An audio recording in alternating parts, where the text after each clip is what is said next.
छत्तीसगडमध्ये माओवाद्यांनी मोठा हल्ला केला। माओवाद्यांच्या हल्ल्यात अतिरिक्त पोलीस अधीक्षक शहीद झाले तर एक पोलीस निरीक्षक जखमी झालेला आहे। सुकमा जिल्ह्यात कोटा पोलीस ठाण्याच्या हद्दीत धोंडरा इथं माओवाद्यांनी एका जेसीबीची जाळपोळ केली।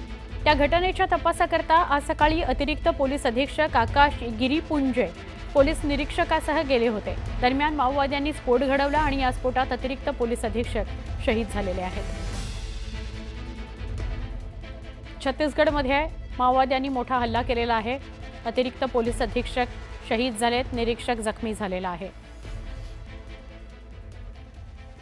पुण्यातून एक धक्कादायक घटना घडलेली आहे। पुण्यामध्ये एका निवासी डॉक्टरानं गळफास लावून घेत आत्महत्या केलेली आहे।